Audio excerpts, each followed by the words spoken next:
ganz herzlich willkommen zum GVC Weihnachtsmusical 2025.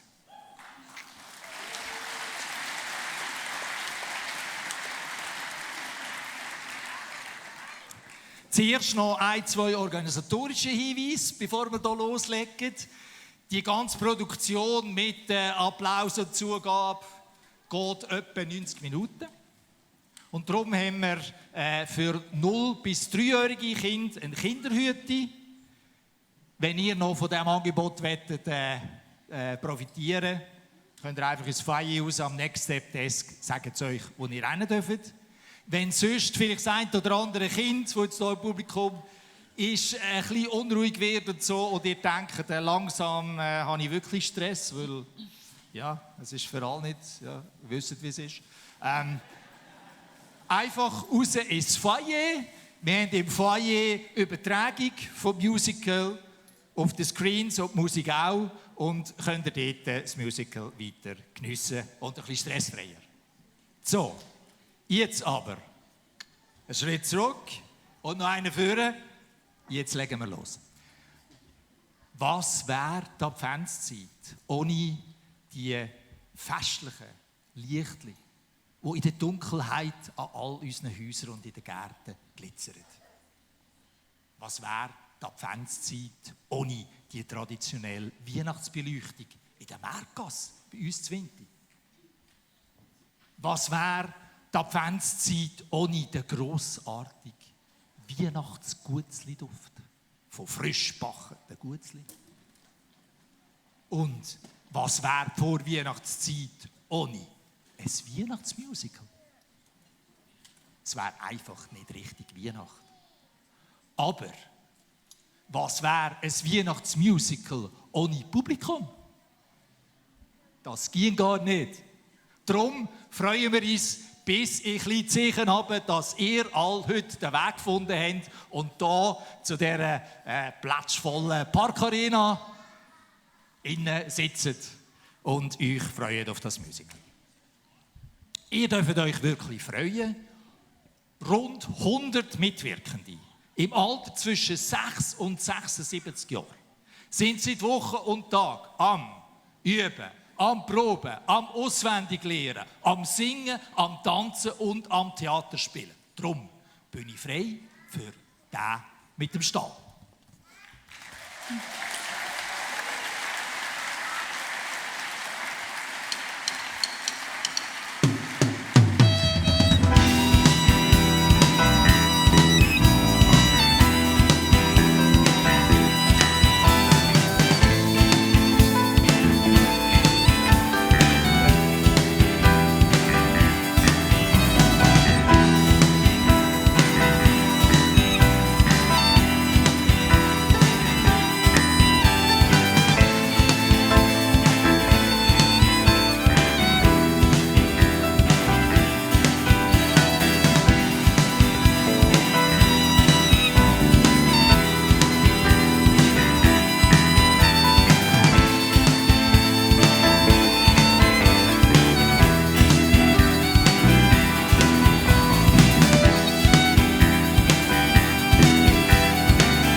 Tag sieht, dann merkt man grad, was für ein Kunsthandwerk dahinter steht. Singfest für feine Öl und edle Wein. Hey, könntest du auf die Seite gehen, weil das ist nichts für dich. Bei mir da fühlt man sich so richtig wohl. Erlebt die Gastfreundschaft und wird versorgt.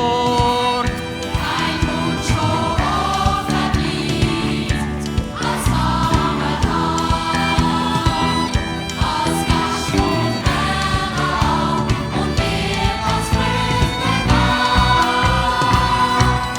Wir vergehen, wie ein Liebe Stadt, wie schon bekannt, im ganzen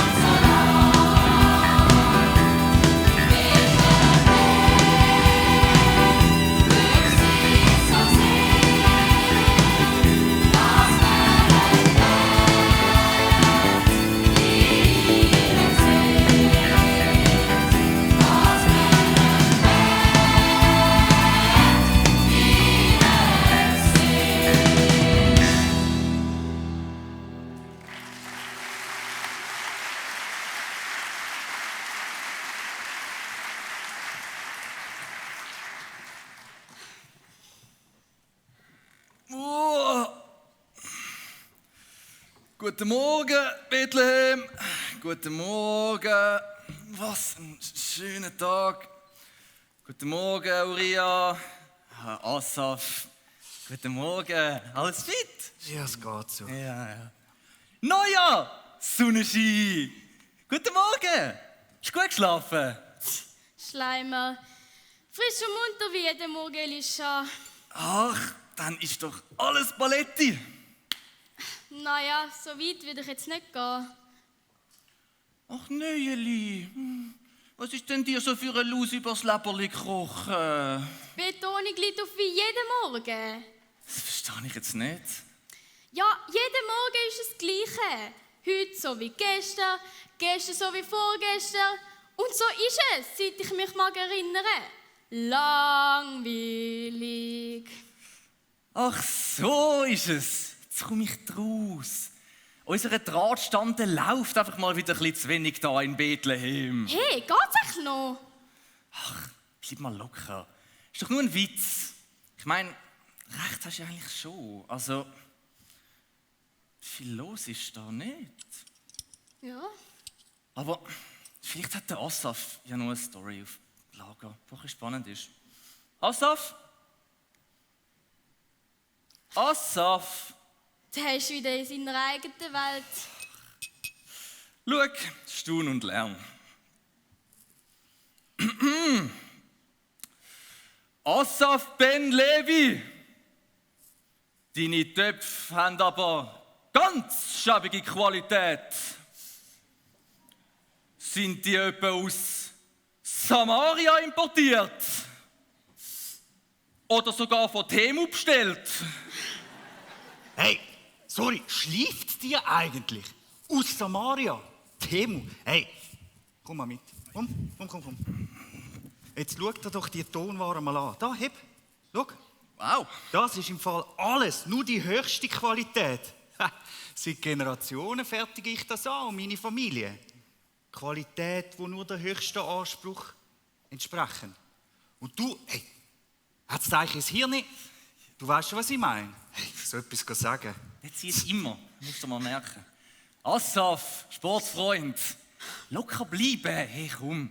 Ich kann doch nur deine Aufmerksamkeit gewinnen. Ja, Ich würde ehrlich nie deine Handwerkskunst in Frage stellen. bravo, das ist dir auch bestens gelungen, du. Aber jetzt noch schnell etwas anderes. Um was geht es denn eigentlich? Folgendes. Der Neujahr, ist mal wieder langweilig. Kennen Ich wir. wollte dich fragen, ob du noch irgendeine spannende Story im Petto hast. Also, gestern ist mir im Fall etwas mega Spannendes Simeon, passiert. pst. Habe ich dich gefragt? Nein, sondern der Asaf. Sorry, ich kann Genau. nicht unterbrechen. Was sind wir gesehen? Etwas Spannendes. Hey, sorry. Schau dir doch das Bethlehem mal an. Hast du das Gefühl, da passiert etwas Spannendes? Sicher nicht. Jetzt musst du eben hören, weil gestern bin ich unterwegs gewesen. Hey, geh mal auf die Seite. Du, Elisha, brauchst du in deinem Gasthof jetzt eigentlich noch Messer? Ich muss das im Fall frühzeitig wissen. Stimmt, du Ria, das hast du mich schon mal gefragt. Ich muss im Fall nochmal rasch nachschauen. Sorry, ich gebe dir nachher gerade eine Rückmeldung. Ist gut? hopp, schnell. Ja. Also eben, ich bin so unterwegs gewesen und Also, wenn wir gerade über die Messer reden, kommt mir in den Sinn, ich muss noch Stoff zuschneiden für einen Auftrag. Ich muss auch noch gehen. dann bin ich so über mein Feld gelaufen und es war mega schönes Wetter gewesen, und dann... meine Geschichte interessiert in dem Fall wieder mal niemand.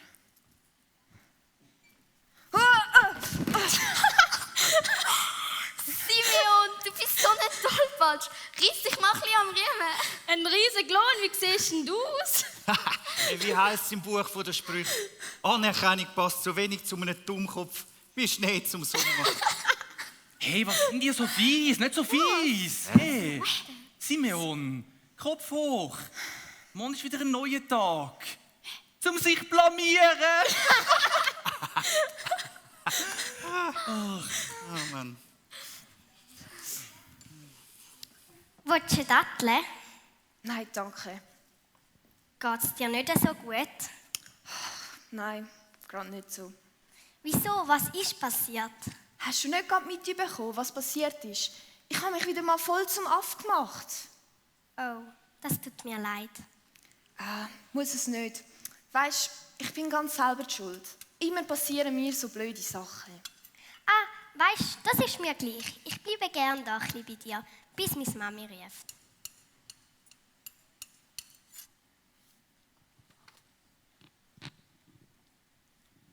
Bro, ich habe fett keinen Bock, schon wieder den ganzen Befehl abrattern.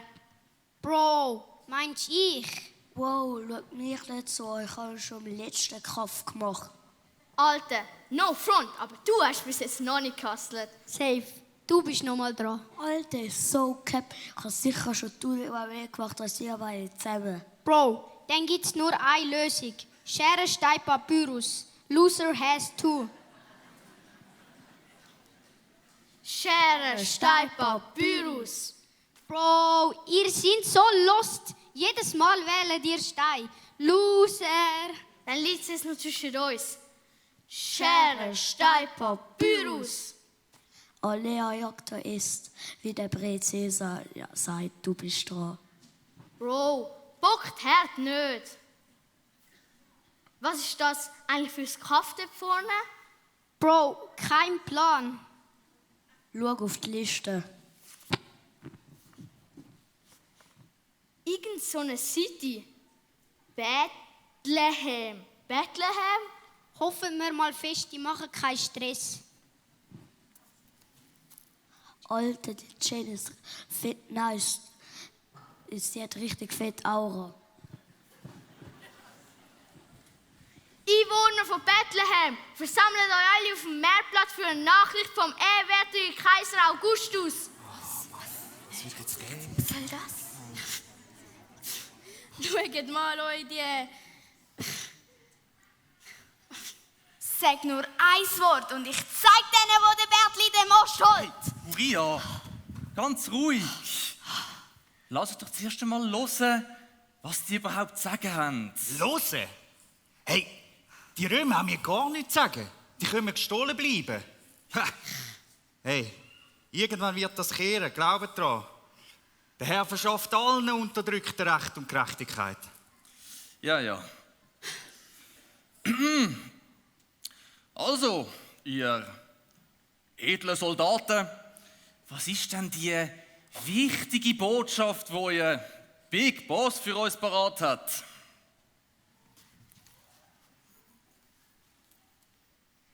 Der ehrwürdige Kaiser Augustus hat befohlen, dass alle Einwohner von Israel sich zählen lassen.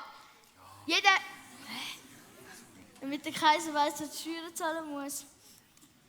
Jeder, der sich diesem Befehl widersetzt, wird mit aller Härte bestraft. Ja, genau. Nein!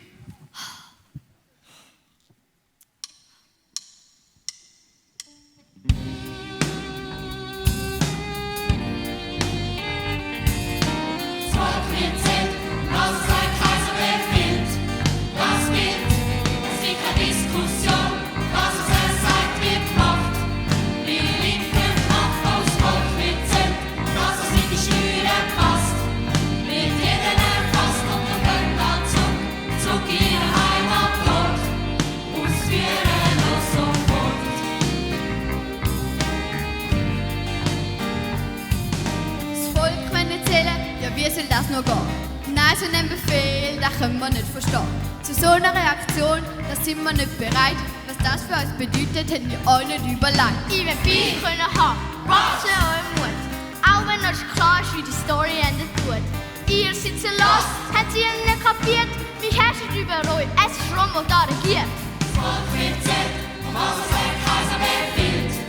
Das gilt, es gibt keine Diskussion, das, was er sagt, wird gemacht. Wir linken Kraft, das Volk wird zählt, dass es mit der Steuer passt. Wird jeder erfasst und gehen dann zurück in ihre Heimat dort. Aus ihrer los sofort.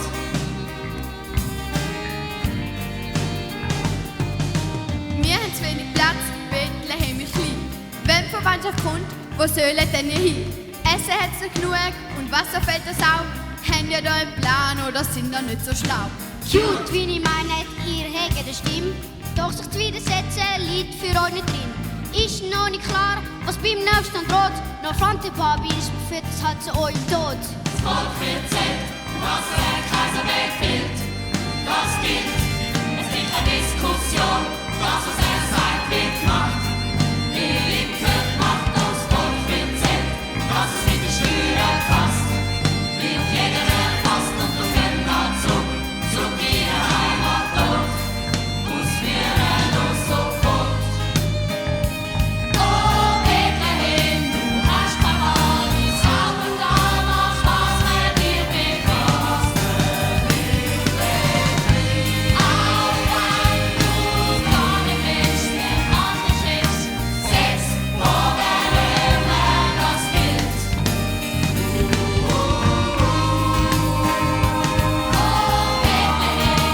Liebe Stadt, hast Ströme satt, doch hast keine Option.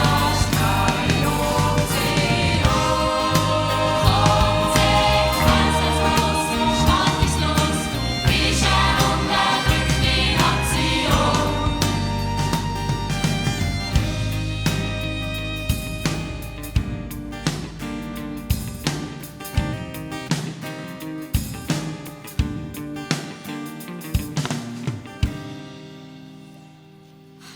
Die können froh sein, dass ihr mich zurückgehalten habt. Lecker, das ist gerade da. Und eine Stillberatung hätten die auch nötig gehabt. Hat dann echt noch nie jemand gesagt, dass das Rot nicht zu ihrem Huttyp passt? Wenn ich mit denen fertig bin, dann könnt ihr dann noch goldige Ersatzteile brauchen. Meinst du, das wäre passend zu eurem Huttyp? Uriah, beruhig dich. Oder wie wär's mit dem blauen Auge? Oder sogar zwei. Das wäre doch eine gute Farbkombination. Freunde, jetzt fahrt wirklich einfach mal ab. Mal durchschnaufen. Man muss sich seine Kämpfe sorgfältig aussuchen. Und glaubt mir, Streit mit römischen Soldaten lohnt sich ganz bestimmt nicht. Ja, das mag ja sein, aber die Römer meinen echt, sie können mit uns machen, was sie wollen. Wie ich gesagt habe, irgendwann wird das kehren. Glaubt dran. Oh, jetzt fängt es wieder an. Jetzt kommt die Messias-Story. Ja. Irgendwann wird der versprochene Retter kommen und den Römer da mächtiges Füdli versohlen. Das Volk, das im Dunkeln lebt, sieht ein helles Licht. Und alle, die im Land von der Finsternis leben, werden ein helles Licht sehen. Bist du fertig? Ja, Danke, Assaf. bitte. Tröstliche Aussicht, wie jedes Mal, wenn die Story kommt. Ja. Aber kommen wir mal zurück ins Jetzt. Vielleicht ist das mit dieser Volkszählung ja gar nicht so eine schlechte Sache. Nein, was? Sicher nicht. Lass mich ausreden. Ich weiss, mir ist bewusst, der Kaiser macht das Ganze nur, um noch mehr Steuern eintreiben. Ganz Ja, eben, das ist ein Skandal. Das ist auch ein Skandal, da haben die recht. Aber trotzdem hat das vielleicht auch eine gute Seite. Elisha, die Römer, die bieten uns aus. Ja, das einzige Gute daran ist, dass es nochmal einen Grund mehr gibt, denen einen auf den Deckel zu geben. Lass mich doch jetzt mal ausreden. Freunde, überlegt mal, stellt euch ein Hirn ein. Hey, die ganzen Reisenden aus dem ganzen Land, wenn die sich zählen lassen und zurück an ihren Heimatort kommen, Freunde, dann wird in Bethlehem da bald der Bär los sein. Der Bär? Der Bär. Alle, die hier ankommen, um sich zählen zu lassen, überlegt doch mal, das sind potenzielle Kunden. Oh, du meinst, die wären dann da bei uns? Genau, das meine ich. Hey, das ist die Chance von unserem Leben. Sagt Ade, Ade zu dem langweiligen, öden Bethlehem, wo dir ja schon längst auf den Sack geht. Und sagt Willkommen zu der glänzenden Metropole auf den Hügel von Judäa.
Charmant und wir wären auf das Mal berühmt.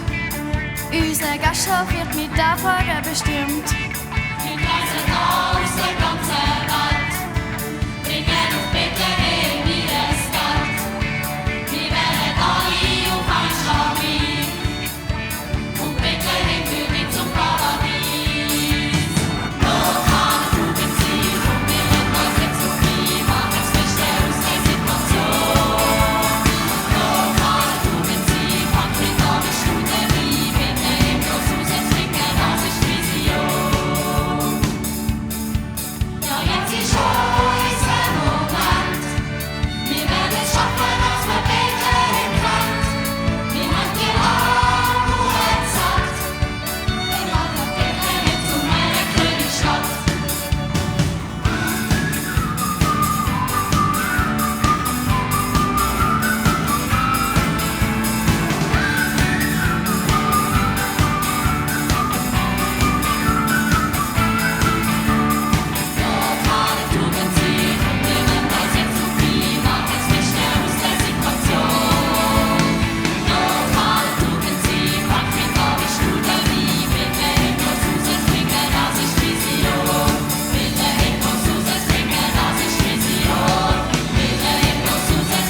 Das Tischtuch macht sich richtig gut.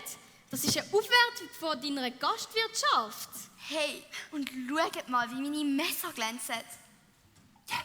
Hey, Tischtuch, Messer. Perfekte Kombi, aber was natürlich nicht fehlen darf, meine Tonbecher. Herrlich, herrlich. So, ja.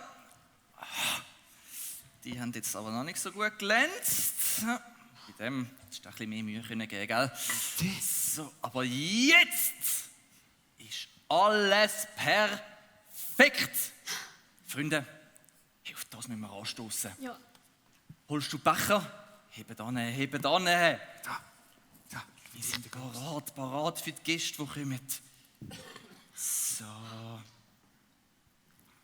Nur der beste Tropfen Also, für euch. sorry. Ich hätte sonst noch frisches Gemüse. Das würde sich doch super machen auf deiner Speiskarte.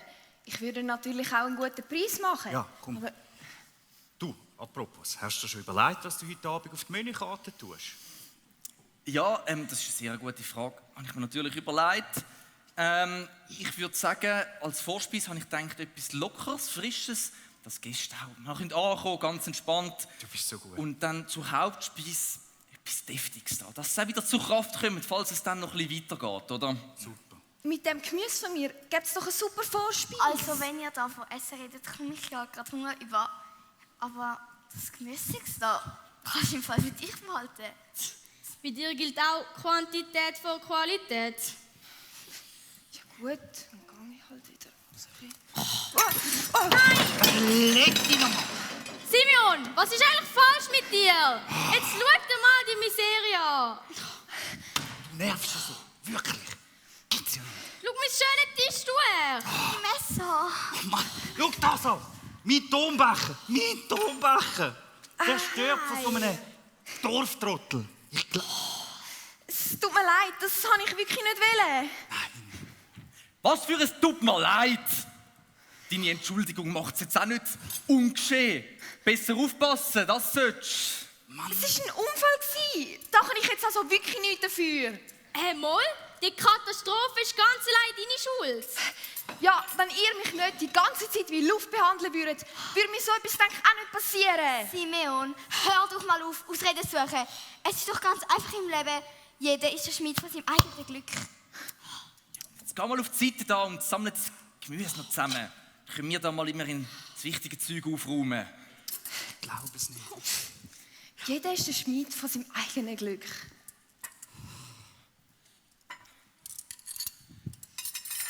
Können wir da noch ein bisschen... Das sieht okay aus.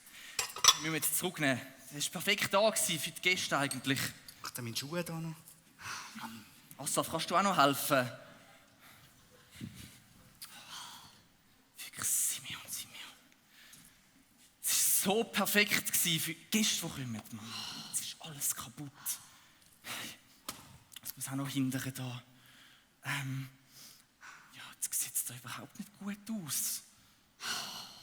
Haben wir noch Zeit, um alles nochmal aufzustellen? Was meinen ihr? Okay, ja. Die ersten Gäste kommen schon. Hey, was machen wir jetzt? Was machen wir jetzt? Es ist komplett... Hilft das weg. Das muss noch... Einfach alles im Gasthof, alles im... Zurück, weg. Dann ist halt nicht perfekt. Aber... Gäste kommen. Wir haben teure Kleider, grosse Koffer. Das bedeutet viel Umsatz für uns. Herzlich willkommen in Bethlehem. Willkommen in Ihrer Wohlfühloase. Darf es ein Willkommensdrink sein? Sehr gern. Kommt sofort. Liebst du einen grossen? Hey, habe ich es euch nicht gesagt? Das Bethlehem ist gar nicht so schütter, wie ihr die ganze Zeit gesagt habt. Ist doch ganz schmuck, das Dörfli. Also heiß ist es trotzdem. Aber es hat einen Marktplatz. Oh, schau, und einen Stoffstand. Ja, genau, Stoffschatz, ganz ehrlich. Du hast sicher schon 500 von diesen Fetzen daheim. Ja, aber Abner, wenn wir dich jetzt schon in dein Heimatkaff da begleiten, dann können wir uns doch jetzt wenigstens ein bisschen gut gehen lassen, oder nicht? Du dich doch ums Check-in kümmern und dann gehe ich einmal ein bisschen gegen erkunden. Später. Papi, können wir jetzt endlich mal in unser Zimmer gehen, dass wir uns im Hirtengame wieder spielen können? Dalia hat mich mit ihrem Räuber angegriffen. Und jetzt muss ich meine Schafherde beschützen. Du hast es aber pressant, wie dass du jetzt gerade untergehen wirst. Warte nur, bis du meine Verteidigungsstrategie siehst, dann vergeht das Lachen schon noch bald. Keine Angst, mir vergeht das Lachen nicht so schnell. Immerhin hast du bei den letzten 10 Mal immer verloren. Nur weil du beschissen hast. Ja, jetzt ist gut. Kommt da, bis so gut. Das geht streiten am Morgen früh. Jetzt schaue ich für den Check-in und dann schauen wir, was die Mama macht. Die macht sowieso, was sie will. Da war noch der Schlüssel für den Esel. Ah, super. Simeon! Perfekt, bist du da? Dich brauche ich jetzt. Echt? Ja, du kannst ja so gut mit dir, oder? Hast du noch mal ganz einen anderen Zugang so zum Vieh, oder? Und jetzt habe ich mir überlegt, ob nicht echt du den doch relativ intensiv schmeckende Lastesel da könntest im Stall unterbringen. Also... Ich hoffe, er springt an. Den Schlüssel kannst du mir nachher wieder zurückgeben. Merci. Also, ich bin im Fall eigentlich nicht im Diener. Husch. Ja. Und für Sie? Die Suite ist schon parat. Kommen Sie mir nach, meine lieben Gäste.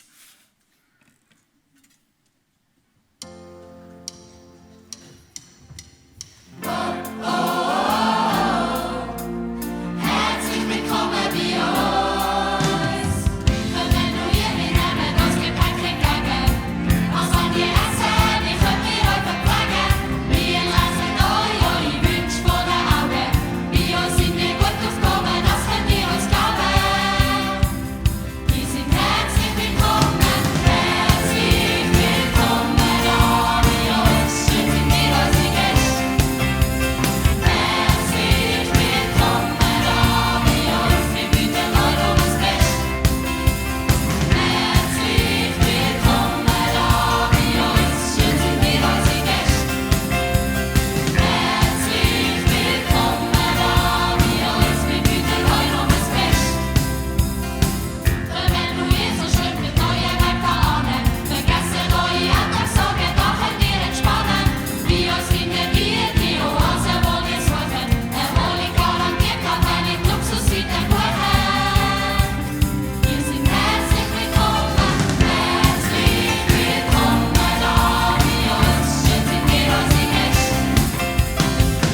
von Judäa. Suchen Sie eine Unterkunft zum Übernachten? Bitte, da entlang. Wir kümmern uns um Sie. Ah, Simeon, gut, dass du da bist. Das Gepäck da müssen Sie noch im zweiten Stock. Danke.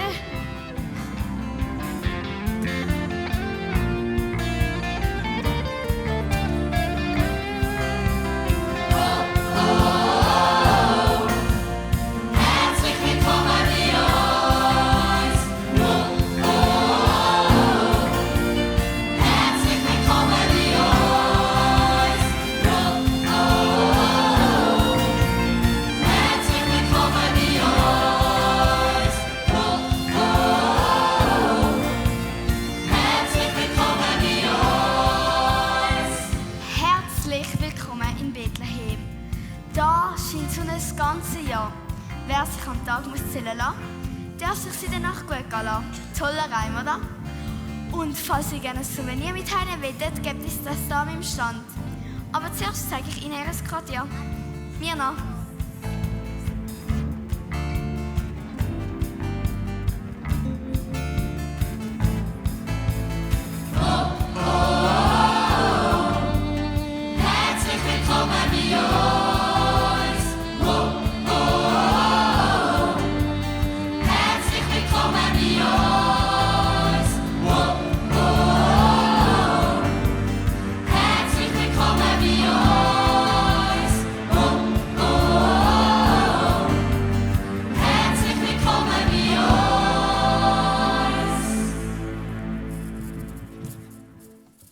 Herzlich willkommen bei uns, werte Reisende, in dem schönen Bethlehem.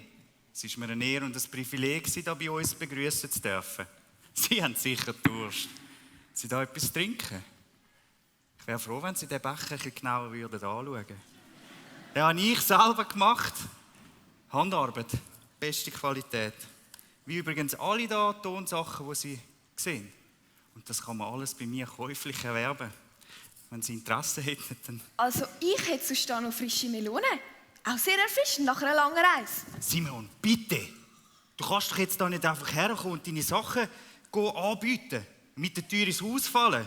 Hey, lass doch die Frau zuerst mal ankommen. Ja, aber du hast jetzt auch gerade deine Tonwaren beworben. Simon, bitte!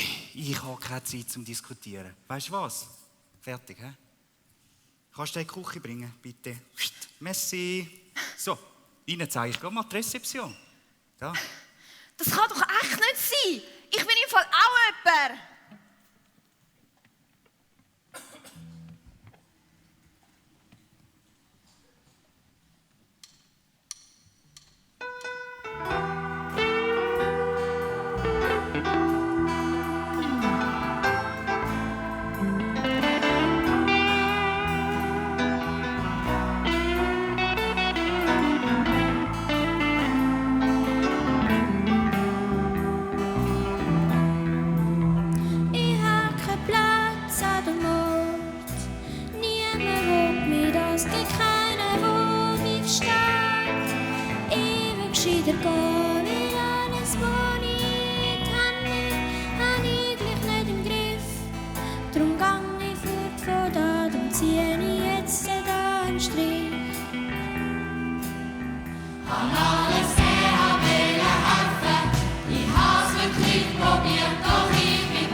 Sinken, geht sich doch der Boden um. Ich hab keinen Platz an dem Mond.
gehen, wie alles, wo ich in die Hand nehme, habe ich gleich nicht im Griff. Drum gang ich fort von da, drum ziehe ich jetzt da einen Strich.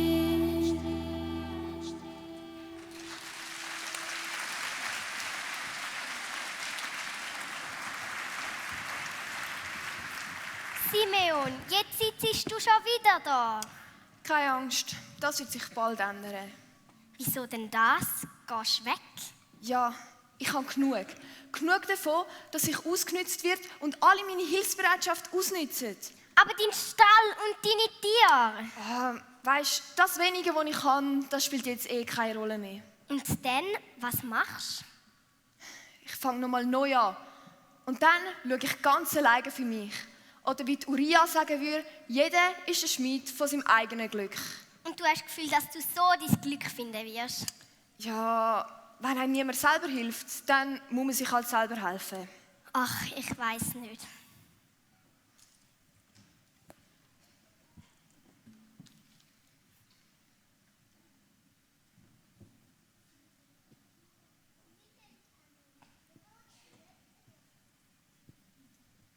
Excuse. Ich suche den Stoffladen. Es hat geheißen, es sei irgendwo auf dem Marktplatz, hier in der Nähe. Oh, das tut mir mega leid. Aber da kann ich Ihnen nicht weiterhelfen. Bei mir gibt es nur Lebensmittel von meinem Bauernhof. Und? Was und?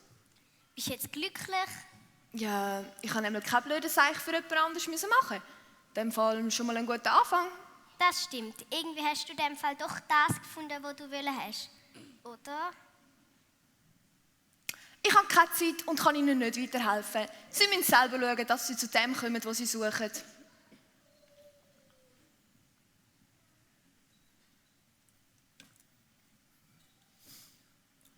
Schon jetzt der Simeon, wenn man ihn einmal braucht. Ja, bis im Stall vermutlich. Ja, da ist er. So. Keine Zeit. Ach, Simeon. Jetzt tu doch nicht so beleidigt. Ich bin nicht beleidigt, nur mit Besserem beschäftigt. Mhm. Es ist eben so, ich hätte doch noch sehr eine wichtige Frage. Und zwar, du weißt vielleicht, hast du mitbekommen, mein Gasthof, der ist pumpenvoll, kein Platz mehr. Und darum ist eben auch der Stall, mein Stall für die Lasttiere, der platzt aus allen Nähten. Schön für dich. Jetzt habe ich mir eben überlegt, du hast ja auch einen Stall, ob du nicht 1, 2, vielleicht 3 von den Tieren aus meinem Stall bei dir könntest unterbringen. Mein Stall ist schon voll. Simeon, steh direkt davor. Ich sehe doch, dass du noch Platz hast. Platz schon, aber keine Lust. Hey, es wird sich auch mächtig lohnen für dich. Du willst nicht wissen, wie viel Geld ich gemacht habe mit all diesen Gästen. Ich könnte dir ordentlich etwas abgeben von dem. Elisha, auch mit Geld kann man sich nicht alles kaufen. Simeon. Leck! Seit wann weißt du, wie man so verhandelt? Hey, du bist ja ein richtig ausgefuchster Geschäftsmann geworden. Hui. Ich schlage dir einen Deal vor. Eine sogenannte Kooperation. Und zwar wirst du zu meinem Hauslieferant, wo alles Essen mir liefert, das ich den Gästen verkaufe. Lieferant?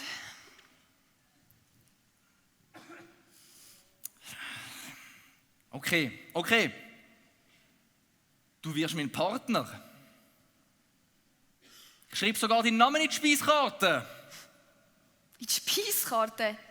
Das sieht man dann ja kaum. Okay, kann's. Letztes Angebot. Ich mache dich zu meinem Namenspartner. Stell dir das mal vor. Elishas und Simeons Wellnessherberge mit Erlebnisgastronomie. Und was ist mit den anderen? Denen würde es ja wahrscheinlich überhaupt nicht passen. Ach, die anderen. Siehst du die anderen? Ich nicht. Simeon, hier ein Herz aus Gold hast. Aber was interessieren uns jetzt die anderen? Das ist unsere Zeit, das ist deine und meine Chance. Wir zwei, wir starten jetzt durch. Ich weiß nicht. Ich überlege es mir mal. Überlegen?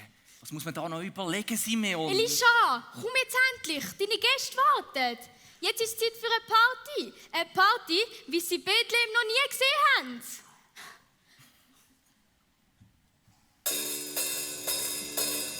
Komm, wir feiern miteinander. Mach nicht nur immer in die Hand. Komm, wir fühlen die Straße mit Lachen und Tanzen und wir miteinander. Komm, wir feiern miteinander. Mach nicht nur immer in die Hand. Komm, wir fühlen die Straße mit Lachen und Tanzen und wir miteinander. Sind wir voll verwöhnt, geniessen jetzt mit der Welt, mit der Fruchtbarkeit, jetzt sind wir bekannt, so ist aber schön, und wir stoßen an, machen Nacht zum Tag. Schenken Becherin, heben hoch in die Luft, zusammen singen wir und das richtig laut. Freude verbreitet sich bis ins letzte Haus, alle sind heute da. Und wir feiern miteinander, mach nicht noch immer in die Hand. Und wir fühlen die Straße mit Lachen und Tanzen und wir miteinander. Und wir feiern miteinander, mach nicht noch immer in die Hand. Und wir fühlen die Straße mit Lachen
Ich habe gar kein Träumchen.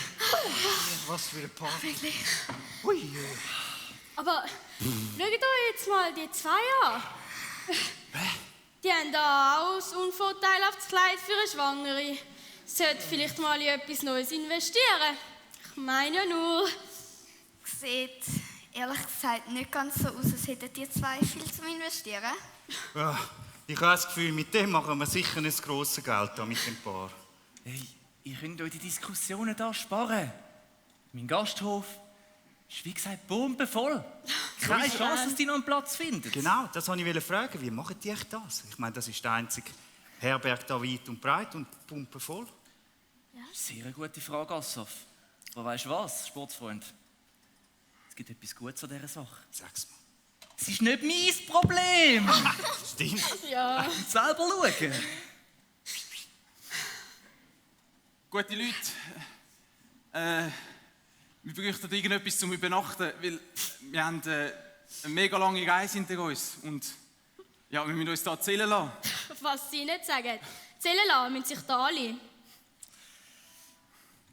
Es tut mir wirklich furchtbar leid. Furchtbar leid. Von meinem Gasthof. Der ist leider pumpenvoll. Das ist wirklich keine Chance, dass sie da noch einen Platz findet. Sie müssen weiter schauen. Sorry. Ja, in dem Fall nichts für ungut. Ade. Macht es gut, ja. Ade. Und Maria. Gehen wir weiter festen? Dort hin geht's. Ja, Josef, es geht schon. Du musst dir keine Sorgen machen. Gut, dann könnten wir da sitzen. Ich kann es ihnen ja nicht verbieten, also machen sie, was sie wollen. Danke vielmals. Das ist sehr eine grosse Hilfe. Eine Hilfe? Wie bitte? Ah, nicht so wichtig.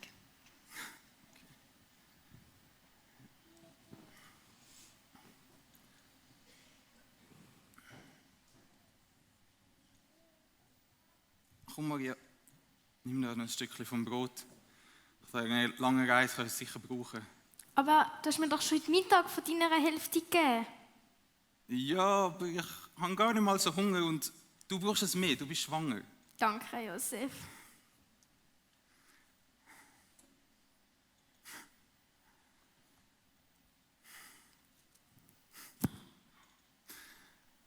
Ach Maria, was machen wir nun?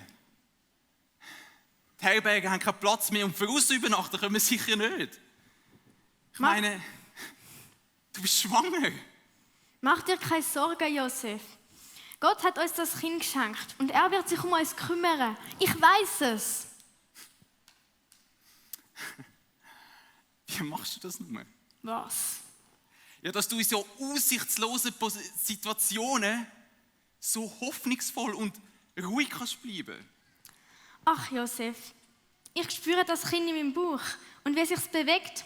Das erinnert mich jeden Tag daran, dass für Gott nichts unmöglich ist. Er hat mir, einer unbedeutenden Frau, Beachtung geschenkt. Und darum will man für alle Zeiten sagen, wie glücklich ich doch bin.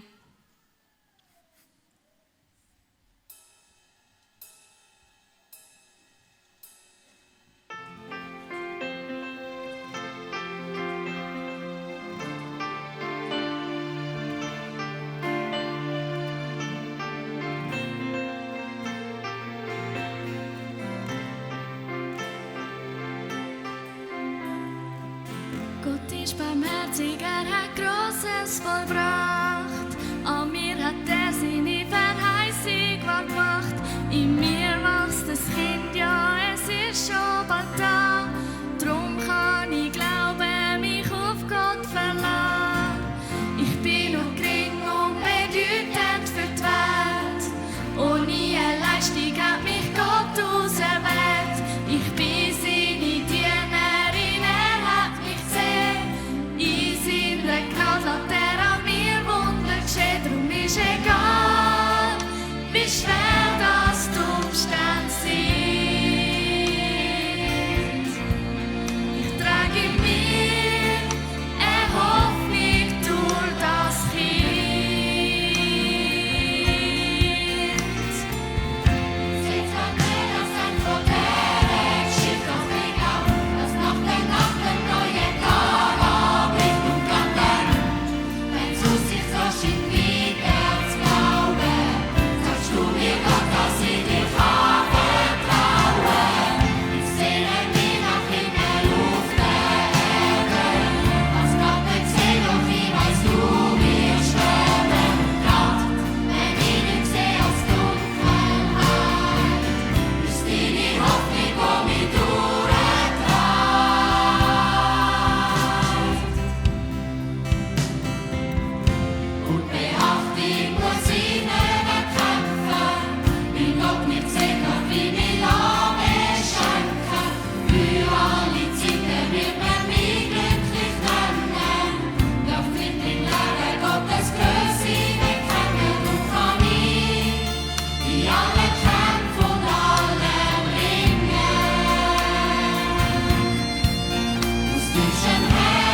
Ach Maria, es kann uns nur noch ein Wunder helfen.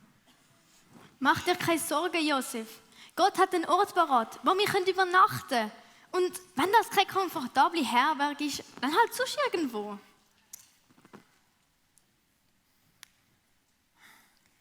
Simeon, hast du gehört, was die Frau gesagt hat? Was? Dass sie hoffnungslose Optimistin ist? Nein, das mit dem Glück. Die zwei haben alles, aber sicher kein Glück. Nein, dass man sie glücklich nennen wird, weil Gott sie mit dem Kind beschenkt hat. Ja, und? Ich habe ja nur gedacht, vielleicht ist es mit dem Lebensglück doch anders. Was ist, wenn man es nicht für sich selber schmieden kann, sondern dort findet, wo man es nicht erwartet hat? Maria, was ist los? Ich glaube, Josef, ich denke, es geht bald los! Simeon, du kannst die zwei doch nicht ihrem Schicksal überlassen. Ja, was soll ich denn machen? So leid es mir für die zwei tut, das ist ihr Problem. Biete ihnen doch wenigstens den Stall an. Zwar kein Herberg, aber zumindest ein Dach über dem Kopf. Das geht leider nicht. Und wieso nicht? Das habe ich schon Elisha versprochen. Das ist meine grosse Chance, dass es auch mir mal gut geht. Und was ist mit «Lieb deine Nächsten wie dich selber»? Das ist nur ein Sprichwort aus längst vergangenen Zeiten. Jetzt schaue ich, dass es auch mir mal gut geht.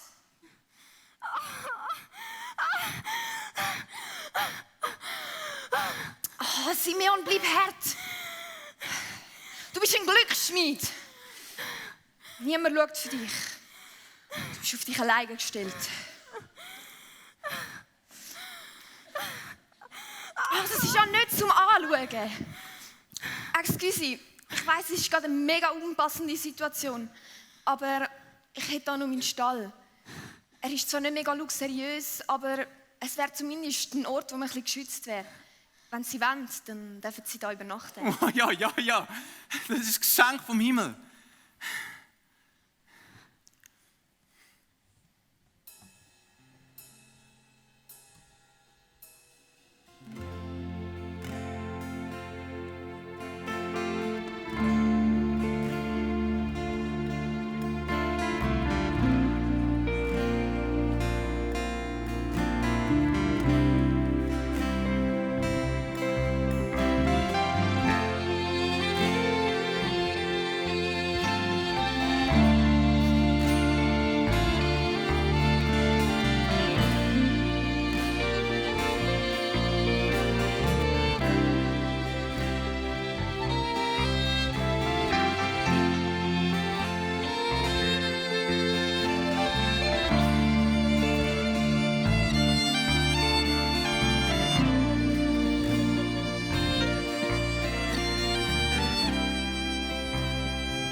Wirklich war das eine Party, du.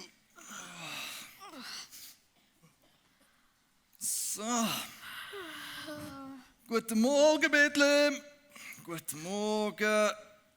Hey, guten Morgen zusammen. Ja, also, guten Morgen, du bist auch noch nicht ganz wach. Du. Ja, guten Morgen. Elisha, du kannst erst mit mir reden, wenn ich meinen Datteltrink habe. Vorher bin ich doch noch nicht wach. Ach, Noja, du weißt doch, der frühe Vogel fängt den Wurm. Hey. Wer? Ein Wurm ist das Letzte, was ich jetzt brauche. Lass mich in Frieden.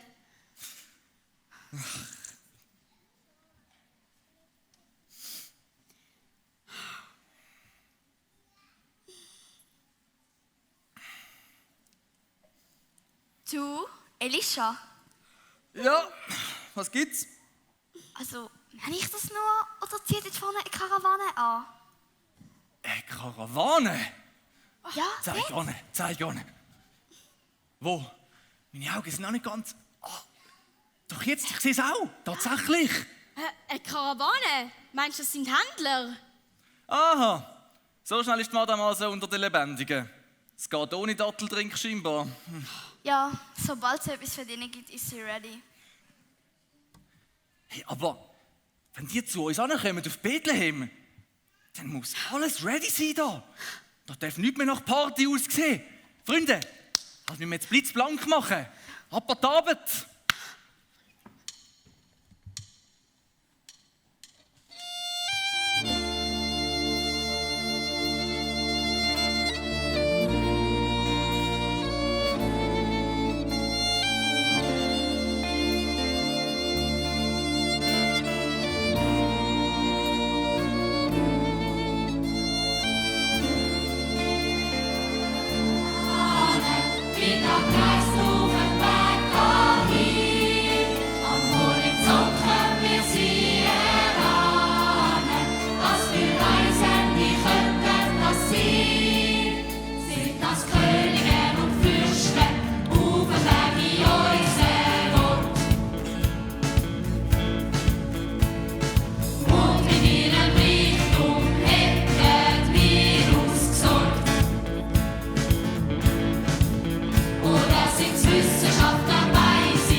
Edle Herren, in edlen Stoff, von wo sind denn Sie her? Friede mit euch. Wir kommen aus dem Osten, aus dem Morgenland, wo die Sonne aufgeht. Meine werten Herren, herzlich willkommen in Bethlehem. Es ist mir ein riesiges Privileg, Sie hier zu begrüßen. Und es wäre lass mich machen jetzt reden. Es wäre mir eine enorme Ehre, wenn ich Sie bei mir dürfte beherbergen. Eben genau, von dem habe ich... Deine Herberge ist doch pumpevoll. Also, was, du Vogel? Für edle und besonders wichtige Gäste mit offensichtlich sehr viel Kohle hat sie in meinem Gasthof natürlich immer einen Platz frei. Weg mit euch! Schuss! Ich habe genug getrunken. Weg da mit euch! Weg, weg, weg! Mein Gott! Uriah, komm! Etwas Wichtiges, komm da hin, komm da hin. Könntest du den Gästen im zweiten Stock, erste Türe links, bitte sagen, dass langsam wirklich Zeit für Checkout ist? Ja, mach ich. Und wenn nötig, mit ein Nachdruck. Das kannst du ja. Meine Herren, nehmen Sie Platz, wir sind sofort bei Ihnen Ich und hätte da noch bedienen eine Sie. Frage zu dem wunderbaren Seidenstoff. Der sieht ja majestätisch aus. Oh ja. Allerbesten Dank für Ihre unglaublich herzliche Gastfreundschaft, aber es tut uns leid, wir sind leider auf der Durchreise. Was? Auf der Durchreise? Ja, wir folgen seit Wochen einem Stern, der uns den Weg zum neuen König zeigt. Zu einem neuen König? Lustig. Das tönt jetzt wie eine von diesen Voraussagen aus der Tora. Dass ein Stern wird kommen und sich ein Zepter erheben wird. Asaf, lass die edlen Herren doch mal ausreden. Ja, wir wollen dem Stern folgen, weil wir dem König unsere Ehre erweisen und unsere Geschenke überreichen wollen. Darum entschuldigen Sie bitte unsere Dringlichkeit. Unser Vorhaben erlaubt keinen Aufschub und keine Pause. Es ist nicht mehr weit. Aber Hey, die nur so schnell. schöne Stöfe. Da durch! Mein Gasthof hat sogar 3 Sterne, nicht nur einen, den Sie suchen. Hey. So ein Trampeltier. Achtung Töpf! Sie krampelt dir. Entschuldigen Sie, ist das Ihr Stall? Also, meinen Sie mich? Ja, genau Sie. Der Stall, wo der Stern da drüber steht. Gehört der Ihnen? Ja. Oh, wie glücklich und gesegnet muss ihr Haus sein, dass sie den König beherbergen dürfen. Erlauben Sie? Sicher.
Simeon, wir haben zwar wirklich noch nicht ganz verstanden, was da los ist, aber du bist schon ein Riesenchecker.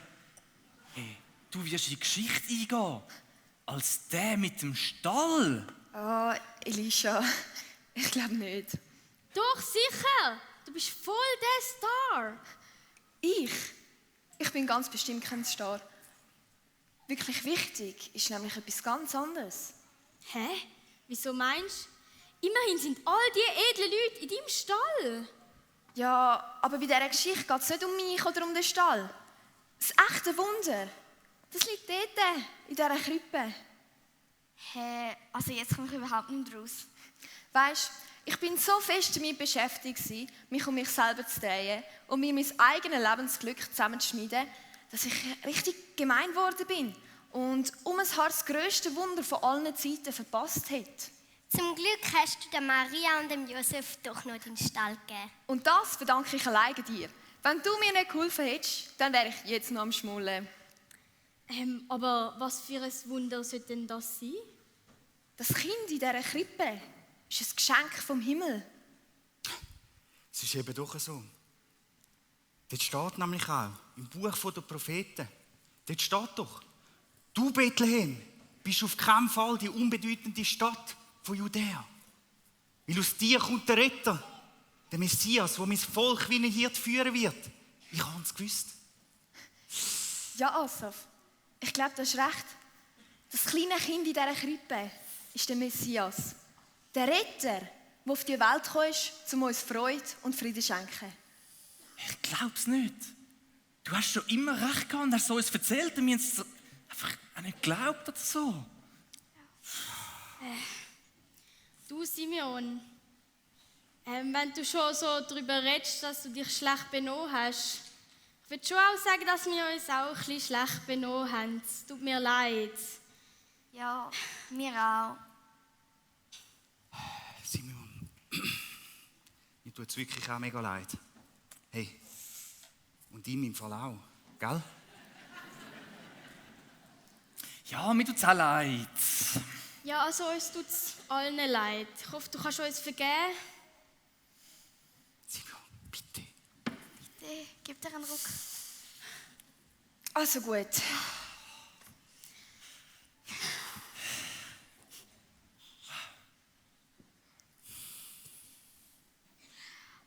Aber ich hätte jetzt auch noch eine ganz andere, auch sehr wichtige Frage. Uriah, was liegt dir auf dem Herzen? Hat es noch etwas zum Nachtsvorig? Weil ich habe mega Hunger.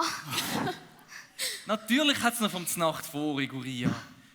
Simeon, bring doch noch von deinem Gemüse, dann haben wir auch noch gerade eine perfekte Vorspeise. Simeon, komm, ich mache das für dich. Hey, kommt, ich lade euch ein, hockt da hin. Komm jetzt, let's go.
euch einen Applaus. Ihr habt das fantastisch gemacht. Richtig stolz auf euch.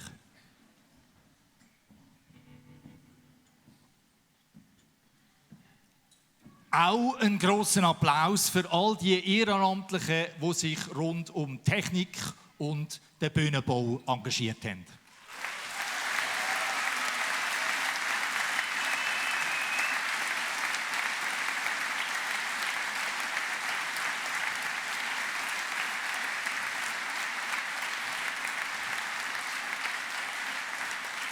Dann möchte ich stellvertretend noch ein paar Leute namentlich erwähnen und zu uns auf die Bühne bitten.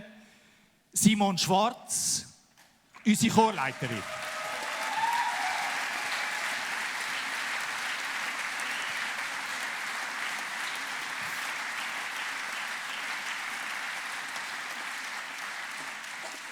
Die Bianca Milioli, unsere Theaterverantwortliche.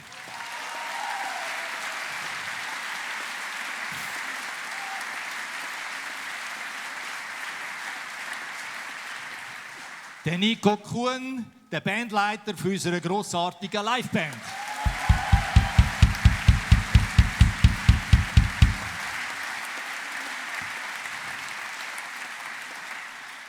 Kathi Götz, verantwortlich für Kostüm.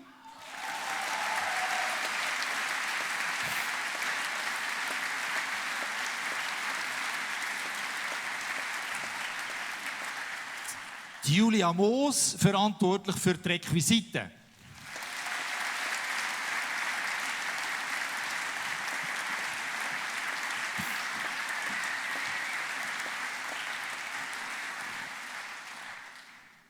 Jetzt ist es so, wir haben das Musical nicht einfach eingekauft, sondern die fantastischen Lieder für uns komponiert und geschrieben hat Tabea Kaufmann.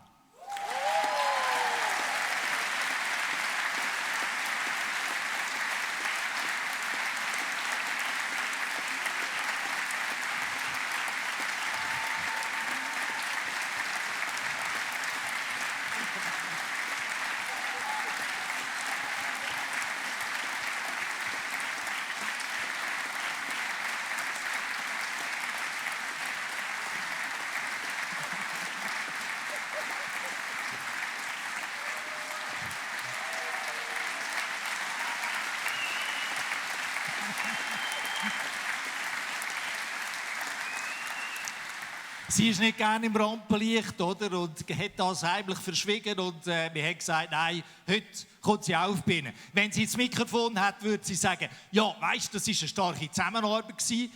Und, verstehst du, das Theater geschrieben und 2 von diesen Liedern sind vom Reto Lussi. Reto, auch bitte auf die Bühne.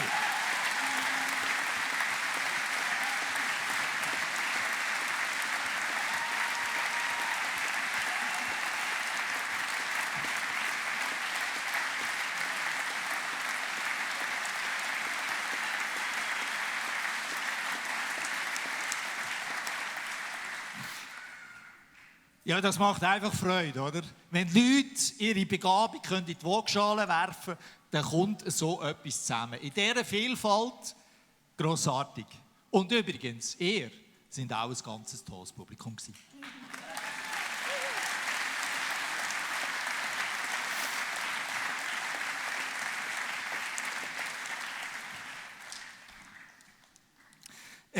Zur Deckung für unsere Unkosten tun wir jetzt gerne auch eine Kollekte einziehen. Und wenn es euch wirklich gefallen hat, dann sind wir froh, wenn ihr hier grosszügig in die Töpfe etwas gebt. Oder den QR-Code kennt. Es ist nicht direkt ein Twint-Code, sondern er führt auf die Spendenseite der GVC. Und wenn ihr dort eine Überweisung macht, dann kommt das eben unserem Weihnachtsmusical zugute. Normal ist es so, dass wir Kollekte eigentlich freiwillig einziehen bei uns in der Kirche. Jetzt, wie soll ich das sagen? Heute ist es ein bisschen anders. Ich habe gehört sagen, «Sei von Rom befohlen». Und die werden jeden Steuerfranken unerbittlich eintreiben. Und es werden überwacht von römischen Legionären.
An dieser Stelle darf ich euch auch noch auf unseren Next Step Desks mit im Foyer hinweisen. Heute sozusagen unser Tourismus-Office hier in Bethlehem.